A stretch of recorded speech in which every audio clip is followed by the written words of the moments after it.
বুঝায় হাড়ি হাড়ি মনটা মিঠাই গাড়ি গাড়ি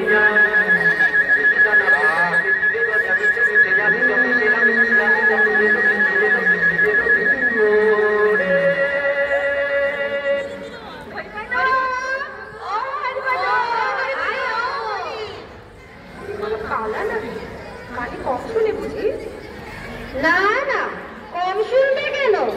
বেশ দিব্যি পরিষ্কার শুনতে পার। তবে হরিপদ কি বাড়িতে নেই? তা কেন? হরিপদর মুখ ভরা ক্ষীরের লাড্ডু, ফেলতেও পারে না, গিলতেও পারে না, কথা বলবে কি করে? আবার ডাক শুনে ছুটে আসতেও পারে না। তাহলে যে সে ধরা পড়ে যাবে, তাই সে লাড্ডু গিলছে আর জল খাচ্ছে। আর যতই গিলতে যাচ্ছে ততই গলার মধ্যে আঠার মতো বিষম খাবার জোগাড়। আর কি এটা হরিপদর কিন্তু ভারী বদ অভ্যাস। এর জন্য কত ধমক, কত শাসন, কত শাস্তি, কত না সাজা সে পেয়েছে। তবুও তার আর আক্কেল হলো না। তবুও সে লুকিয়ে ছড়িয়ে পেটুকের মতো খাবেই। যেমন হরিপদ তেমন তার ছোট ভাই শ্যামাপদ। এদিকে পেট্রোগা দুই নিরন্তর অসুখ লেগেই আছে, তবু হ্যাং লাগছে না যায়। তবু সেই যে ভীষণ মৃত্যুর কথা শুনেছিলাম, সে একটা বড় নেমন্তন্নের দিন প্রতিজ্ঞা করেছিল, আজ আমি আর নেমন্তন্নে যাব না। সবাই বললেন, কি হয় না, তুমি আমার ভীষ্মের মতো প্রতিজ্ঞা করছো কেন? কিন্তু সে কারো কথা শুনল না। ঘরের মধ্যে মুড়ি দিয়ে শুয়ে রইল আর সকলকে বলে দিল, তাই তোমরা আমার ঘরের বাইরে তালা লাগিয়ে দাও। পেটুক মশাই ঘরের মধ্যে তো বন্ধ আছে, কিন্তু মনটা তো আর বন্ধ রাখা যায় না। মনটা তার ঘুরে বেড়াচ্ছে সেই নেমন্তন্নের জায়গায়। সে ভাবছে ততক্ষণে বোধ হয় আসন পেতেছে আর পা তো পড়েছে, এইবারে বোধ হয় খেতে ডাকে। আচ্ছা, কি খেতে দিচ্ছে? লুচি নিশ্চয়, লুচি আর বেগুন ভাজা দিয়ে গেছে। এবার একে একে ডাল, তরকারি, ছক্কা সব আসুক, আমি তো আর যাচ্ছি না। আচ্ছা, এইবারে কি মাছের কালিয়া, তারপরে মাংস বুঝি। হোক না, আমি তো আর যাচ্ছি না। মাংস রান্না হয় জানি কেমন রেখেছে। আচ্ছা, সেবারে ওদের বাড়িতে আর রান্নাটা অতি চমৎকার হয়েছিল। নিশ্চিত এখনো সময় আছে, কিন্তু থাকলেই বাকি, আমি তো আর যাচ্ছি না। যাক, এতক্ষণে টক দেওয়া হয়েছে। এইবার দই, সন্দেশ, রাবড়ি আর রসগোল্লা। ওই যা উড়িয়ে গেল তো বলি, এক লাফে জালনা টুকে হাঁপাতে সে নেমন্তন্নের জায়গায় গিয়ে হাজির।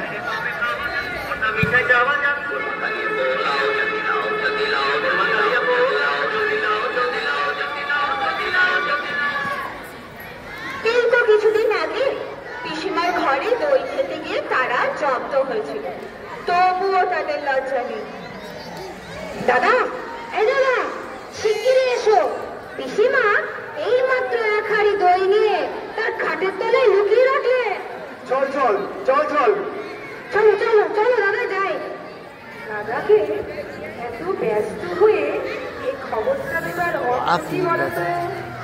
আসলে পিসিমার ঘরে যে শেকল দেওয়া থাকে, শ্যামাপদ সেটা হাতের নাগাল পায় না, তাই দাদার সাহায্যের দরকার।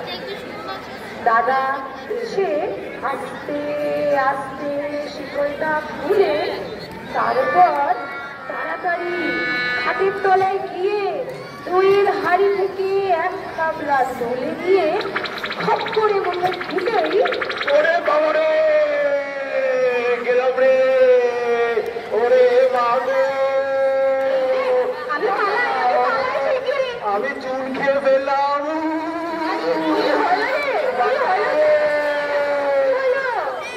কি হলো রে? কি হলো? চেঁচাচ্ছিস কেন? ওরে বাবা রে, মারে, গেলাম রে। হরিপদ তো দই ধুয়ে পিসিমার চুলের হাড়ি থেকে চুল মুখে দিয়ে দিয়েছে। তারপর যা হয় আর কি, এক সপ্তাহ ধরে না পারে গিলতে, না পারে চিবোতে, কি অবস্থা। কিন্তু তবুও লজ্জা নেই, আজ আবার লুকিয়ে লাড্ডু খেতে লেগেছে। খানিক বাদে মুখখানি ধুয়ে মুছে ভালো মানুষের মতো এসে হাজির। কিরে, এতক্ষণ কোথায় ছিলি? এই তো উপরে ছিলাম বড় মামা। তবে আমরা যে এত চেঁচাচ্ছিলাম, তুই জবাব দিচ্ছিলি না যে? আগে মানে মানে ওই জল খাচ্ছিলাম কিনা, জল। তাই বুঝি? জলের সাথে কি কিছু স্থলও ছিল? না না না না বড় মামা, না।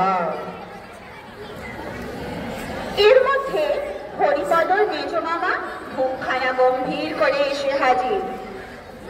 বাড়িতে ইঁদুরের যেরকম উৎপাত বেড়েছে, এবার ইঁদুর মারার একটা বন্দোবস্ত না করলে কিন্তু আর চলবেই না। চারদিকে যেরকম প্লেগের প্রাদুর্ভাব বেড়েছে, এ পাড়াসুদ্ধ ইঁদুর না মারলে আর রক্ষে নেই। হ্যাঁ, তার ব্যবস্থা করা হয়েছে। দিদিকে বলেছি শেকো পিস দিয়ে লাড্ডু পাকাতে, সেগুলো পাড়াময় ছড়িয়ে দিতে ইঁদুরের বংশ নিবংশ হবে। লাড্ডু লাড্ডু কবে পাকানো হবে?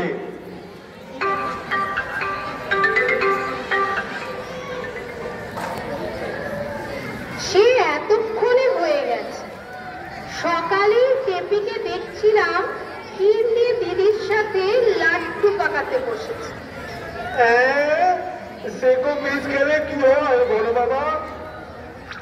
হবে আবার কি, ইঁদুরগুলো মারা পড়বে, এই তো হবে। আর আর যদি ওই লাড্ডু মানুষ খেয়ে ফেলে?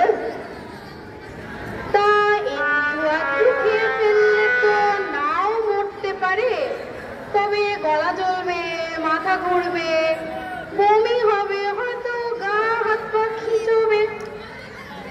আর যদি একেবারে লাড্ডু খেয়ে ফেলে? সে কি বলিস কি রে, তুই খেয়েছিস নাকি? হ্যাঁ বাবা, তার মধ্যে 5টা খুব বড় বড় ছিল। তুমি শিগগিরই ডাক্তার ডাকো বাবা। আমার কিরকম গা ঝিমঝিম আর বমি বমি করছে। ওরে বাবা রে। মেজ মামা দৌড়ে গিয়ে তার বন্ধু রমেশ ডাক্তারকে পাশের বাড়ি থেকে ডেকে আনলেন। আর এইদিকে হরিপদ ওয়াক ওয়াক করে বমি করেই যাচ্ছে। কই আমার রোগী কই? চুপ করে শুয়ে থাকো দেখি।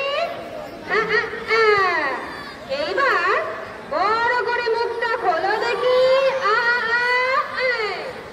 এই না হরিপদ মুখটা হা করলো, অমনি রমেশ ডাক্তার একটা কড়া রকমের ওষুধ হরিপদকে খাইয়ে দিল।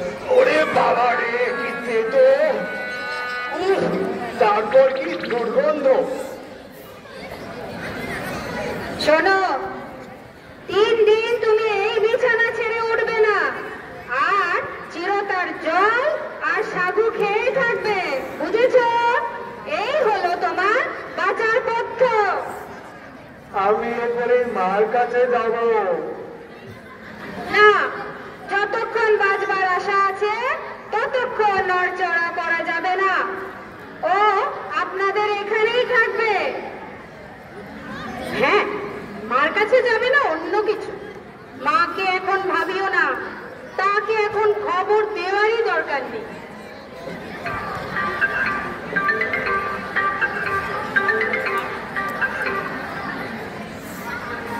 তিন দিন পরে যখন সে ছাড়া পেল, তখন হরিপদ আর সেই হরিপদ নেই।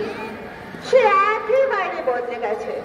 তার বাড়ির লোকে সবাই জানে হরিপদর ভারী ব্যারাম হয়েছিল। তার মা জানেন যে বেশি পিঠে খেয়েছিল বলে হরিপদর পেটের অসুখ হয়েছিল। আর হরিপদ নিজে জানে সে শেখো বিষ খেয়ে আর একটু হলেই মারা যাচ্ছিল। কিন্তু আসল ব্যাপারটা যে কি তা জানে কেবল হরিপদর বড় মামা আর মেজ মামা, আর জানে রমেশ ডাক্তার। আর এখন জানলে তোমরা, যারা এই গল্প শুনলে। তোমরা কি বলতে পারবে আসল ব্যাপারটা কি? কেউ বলতে পারলে বলো, হাত তোলো।